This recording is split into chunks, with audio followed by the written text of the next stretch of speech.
What's up, everyone? Welcome to another week of Weekend Reacts. Taylor here, and I brought in the big guns for this episode. We brought in the big guns. Julian Siegel is here. All right. Wherever you're watching at, give a clap or shout out to Julian being here. Oh, thank you. Julian, how are you? Welcome. I'm excellent. Thanks for having me, TB. Thanks to all the middle school and high school youth that are having me, and Yes. don't mind watching me for a couple minutes. Hopefully I don't annoy you too much. I doubt it. I doubt it. You are loved. We you. know you do a lot with the kids, but students, we love you too. You are you're like an honorary member. Yeah, you're an honorary member. Don't worry. And I brought Julian on today because we are going to have the dad edition of Weekend Reacts. What? Here's the deal. Father's Day. This is a reminder, Julian, for all of our friends. Mm-hmm. Father's Day is next Sunday, and so it's coming up quick. It's just, this year's flown by. Yeah. Some days are slower than others, but but we wanted to have a dad edition, a dad episode of Weekend Reacts by talking about three things that dads have near and dear to their heart. Yeah, I feel like every single dad.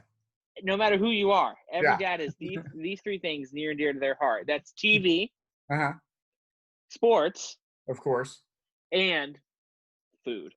Ooh. Like, if you want to make your dad's Father's Day, make sure he has three of these things, mm-hmm. and he's good to go. Yeah. He's one of the three, he should be pretty content. That's true. Even if he's like one and a half, he's pretty good. So let's dive in. Here's the first topic for today. Our first topic, Julian and I often talk about, we have this sort of debate where we go back and forth and we talk about who are the most classic people. And so I figured a fun debate to bring you all, middle and high schoolers, into is who are the most classic TV and movie dads out there? Who are they? And when we say classic, you have to just, that has to be your own definition. You just have to, when you picture a dad, a classic dad, what do you think of? Right. And that is the definition of a classic dad, just a classic dad. Right there. When you think dad, you think of this person. Yeah. So Julian, maybe we can ping pong some back and forth. Okay. Yeah, I like that. I'll see who you've brought to the table, and then your reasoning why they are a classic TV or movie dad. Yes. So would you like me to go first? Go for it. Yeah. Okay. So I have three ideas. Okay. And it's funny that you said the classic definition because I kind of define classic in three different ways to help me decide which dads to choose. And I kind of cheated and just did TV, so I apologize. I don't have any classic movie dads that came to my mind at least. I think all mine are I think all mine are TV too. Actually. Okay. So it. Yeah. Perfect. Yeah, I wonder if we have similar ones. So I'll start with one that I love, and this classic is kind of like he's classic because he's really funny. I'm going to go with Phil Dunphy from Modern Family. Yes. Just because the actor does such a great job with the character, and his mannerisms and his lines just make me laugh every time I watch him. And I would just say that's classic. He's classic. Yes. He's got this mix of the humor and also the classic timing for dad lines. Yes. He's got it. He's got it.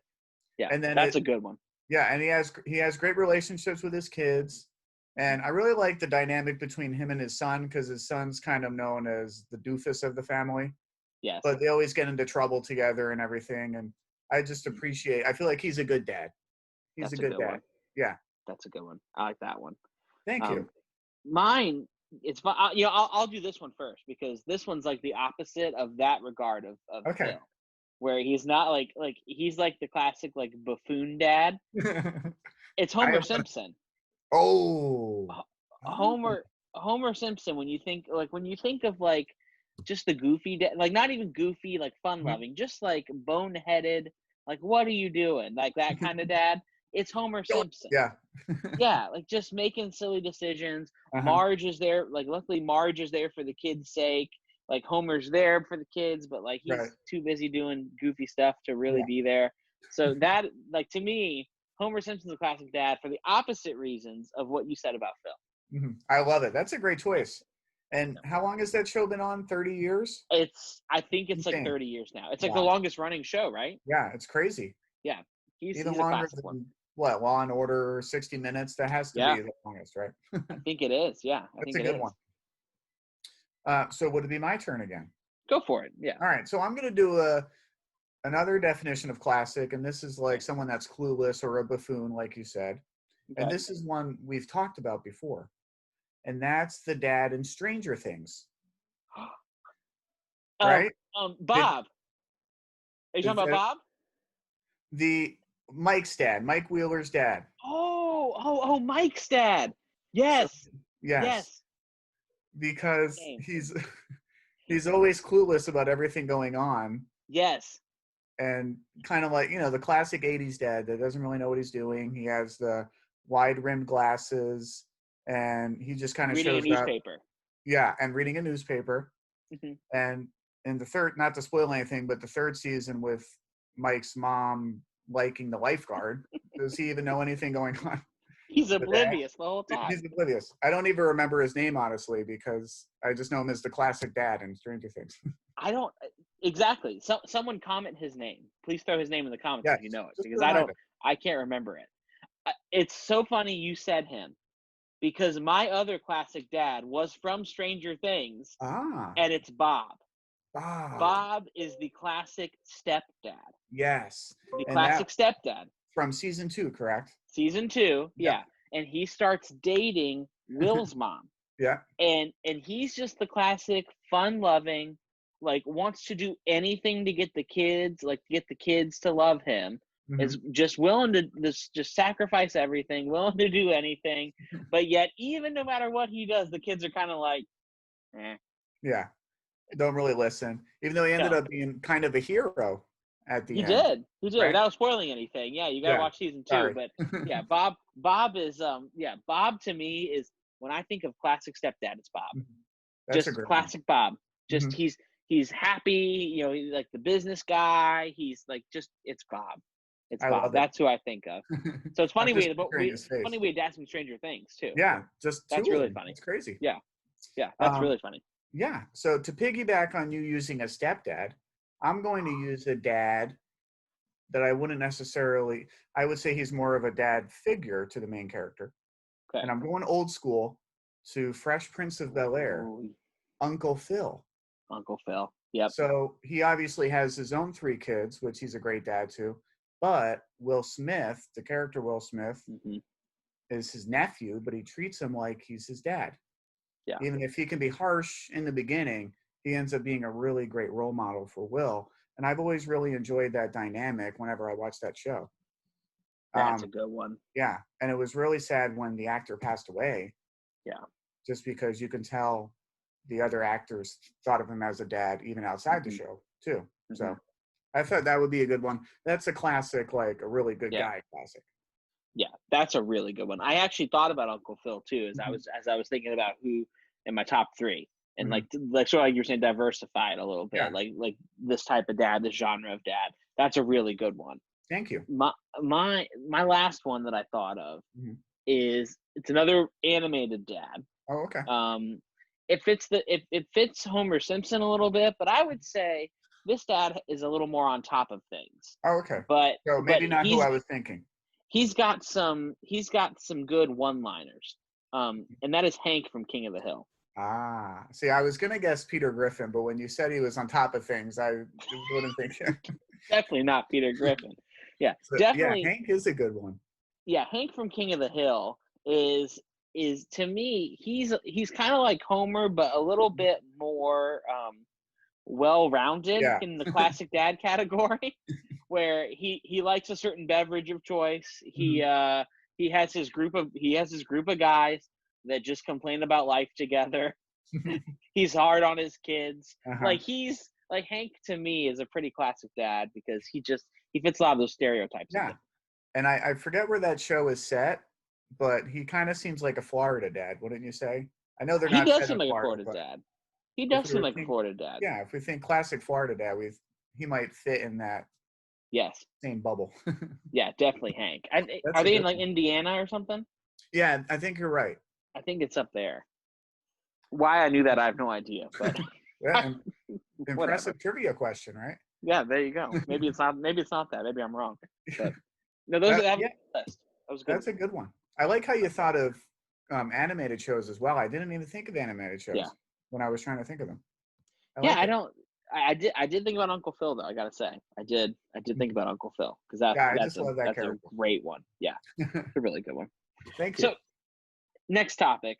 We said we talked about TV. Now it's time to move to sports. Ooh, our favorite. And you and I love sports, and we are so excited that the NBA is back. They've announced they're returning. Season starts July 31st. They're going to do a little bit of the regular season, finish that out, and then it is time for playoffs. So excited about this. So real quick, what's your prediction? Who do you see in the finals facing each other and then winning the finals? So what's your playoff prediction right now? We'll go real quick. We won't go seeding and all that, but okay, I'll go quick. Final two. I feel like I'm being kind of lame. I'm going to go with the 2 number 1 seeds. I feel like it's going to be Milwaukee versus LA. Lakers or Clippers? Sorry, the Lakers. I should have specified. Lakers, okay. But the Lakers-Clippers will be a good conference championship if it comes down to really good. So I'm going to go with LeBron and Giannis, right? Who's going to win is tough. I'm always biased against LeBron. I'm not the biggest fan. I respect his talent. I don't ever really root for him. So I'm going to say Milwaukee in an upset.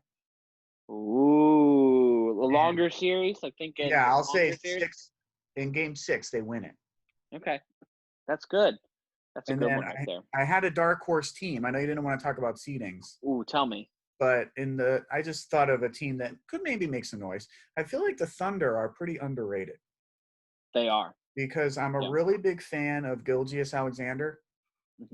And then they have Gallinari, who's been really good since he's been healthy. Steven Adams is a really good big. I'm trying to think. There was one other person I was thinking of on that team. That's now coming to me. But they have a really deep team, and they have a good bench as well. Maybe they can make some noise. And shot them without Durant and Westbrook on their team anymore. That's and they have Chris Paul, excuse me. Chris Paul's there now, right? That's who I was thinking of. So he can give that leadership. Yeah, that's a good one. I thought the Heat could be that in the East. Sort of like you were saying of that team. I think the Heat could maybe do something in the East, win a couple of rounds.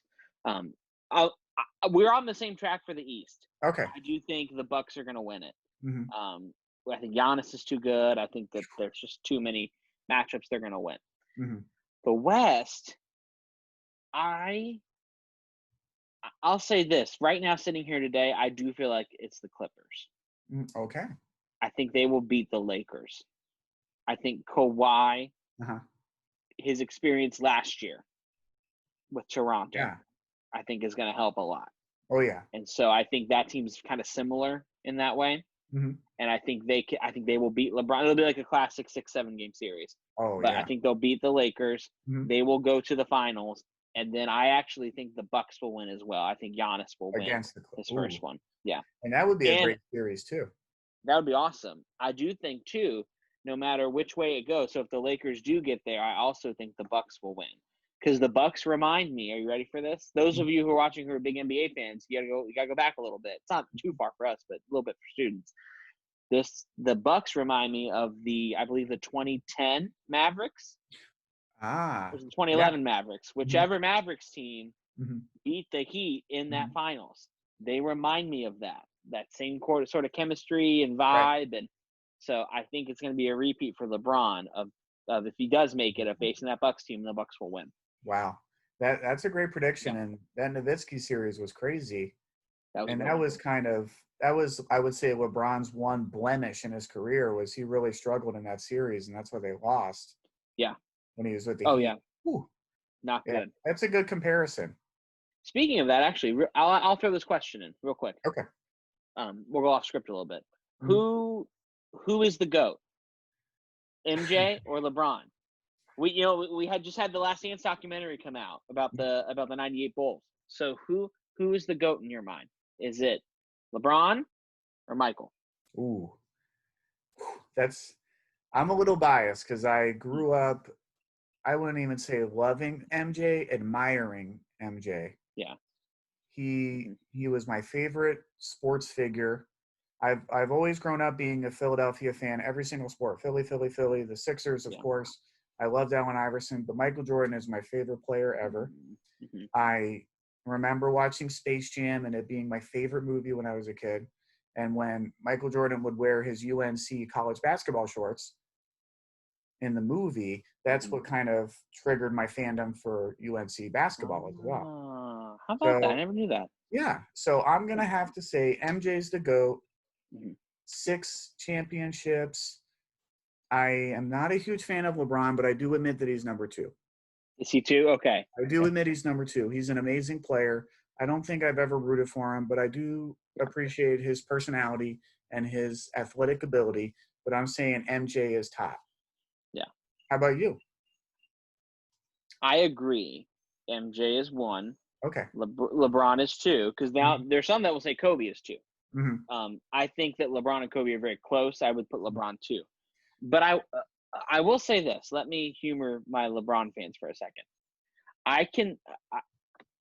MJ is 1. MJ is the GOAT. But I could build your argument for LeBron being the GOAT.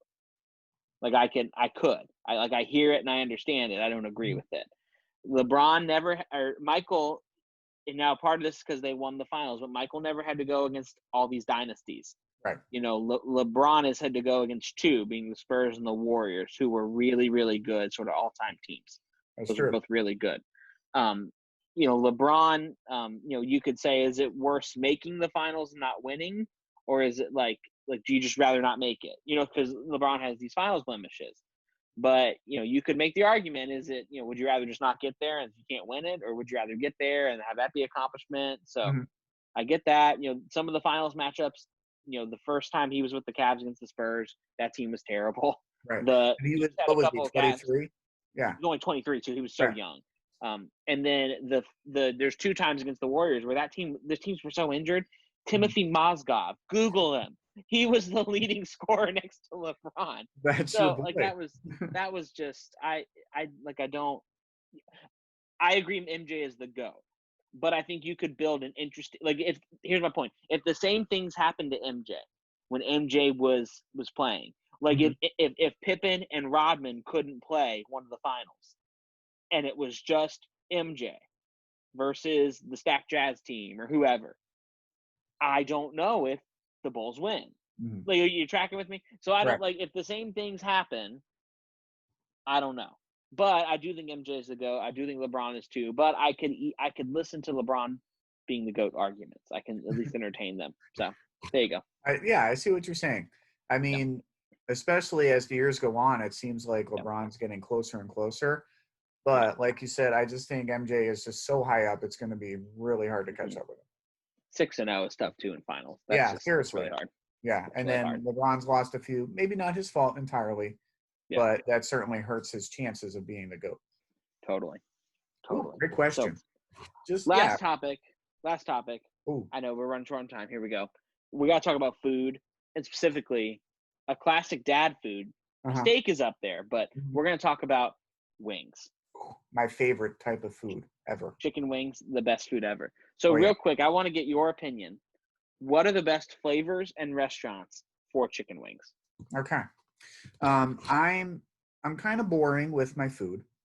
I've always been very picky. As you know, Taylor, you always, every time we go to a restaurant together, you make fun of me when I only get a plain burger with just cheese, right? So for wings, I'm a simple guy. I get medium wings every single time, wherever I go. Now, I must say that Buffalo Wild Wings, I feel like they're a little hot. So sometimes I get mild there. They are hot there. I don't know if you guys agree. Maybe I'm just being a little wimpy, but they get hot. So I get mild there. But I would say every other place that I get wings would be medium flavored. That's my favorite. Medium. That's a good flavor. Yeah. And for restaurants, Buffalo Wild Wings is always good. I really like Hog Bodies. And we've been there together. And another reason why I like Hog Bodies is it's more so nostalgic because I used to go there in high school all the time because there used to be one on Del Prado a few years back. That's right. They're closed down. And they had a Tuesday wing night where they were really cheap, so I would go with my friends. So it was very nostalgic for me. Cape Coral history lesson right there. Yeah, it used to be Hog Bodies on Del Prado. Wish it was still there. And then I've always, it might not be everyone's favorite, but I've always loved El Primo's wings. Every time I go, I just wolf them down, and they're so small. So I can get 20 and probably eat all of them. So I'd say hog bodies, El Primo. Those are my favorites. How about you? Top two. My top two. I like a good medium wing as well. I'll branch out though. I love a good teriyaki wing dipped in blue cheese. Ooh. Those are good. And then I like a garlic parm wing too. I love Parmesan garlic or garlic parm. I love it. Love that. So those are my 3 top flavors. Good choice. And then for places, hog bodies and El Primo are also up there for me. But I'll name a couple different ones so we're not just giving, repeat answers. Yeah. Hurricanes is another really good one. I do love Hurricanes wings. A little bit bigger too, so those are good. Really enjoy those. And they have like a raspberry flavor, raspberry barbecue. That's like just interesting. Yeah, that's a pretty good one. And my recent favorite, because the blue cheese is really good and the wings are really good, are Wings and Rings in Fort Myers. That's one of our classic places. I should have thought of that. Yeah, that's a really good one too. Yeah, and I would nice, huge wings, and then great blue cheese too. I would say their wings get a little hot too. They do. Have to be careful with those, but they're good. They do. That's a great one. Yeah. And you gotta go mild there. Medium, but you gotta get like a water. Like you can be ready. Right. Or don't they have the blueberry lemonade that we always get? Or the blue raspberry lemonade. Blue raspberry, yeah. Yeah, that's good. Now I want to go there. Let's just go now. Let's just end it. And head out. So that'll be our Father's Day gift. Perfect. TB, do you mind if I go off, or not off topic, but off kilter a little bit from that question? Go for it. So I was just wondering, are you a flats guy or a drums guy? Oh, this is great. I am a flats guy all the way. Okay. I'll eat drums. I don't hate drums, but I am a flats guy all the way. And is there a special reason why? I feel like I get more of the chicken on there. I don't know why. I just feel like I don't get as much chicken on. Now hear me. Like wing size matters. It's got to be a decent size flat. But I would say a decent size flat is the best. I feel like I get the most out of it. And I would have to agree with you that I like flats better, although drums are still good because they're buffalo wings. Yeah. And like you said, you feel like you get more chicken, and I think it might be because they're easier to eat. That's it. Just like the way you can bite into them, kind of it's easier to get the chicken out. Whereas I feel like my drums, there's always chicken left over on it and stuff. Yes, you can do it in like one fell swoop, if you will. Yeah, right. You can get all the chicken off. Yeah, like one big bite. Yeah. So I'm glad we agree. So I guess we can't ever share a basket because we would both eat the flats. We'd have to get a ton. Maybe fight over it, right? Just a ton of flats. That'd be helpful. Well, this has been fun, Julian. Thanks for joining us for Weekend Reacts Dad Edition. Ooh, you're very welcome. Thanks for having me. I love doing it. It was so much fun. Anytime. You're welcome back anytime. Maybe after the NBA season starts, we'll have to come back and perfect. Hear our bad predictions, I'm sure. See how badly we did, right? See how bad we did. But thanks for watching. Happy Father's Day. Don't forget your dads. Get them something, TV, food, or sports. One of the 3, they'll be fine. We love you. Have a good one. Bye, guys.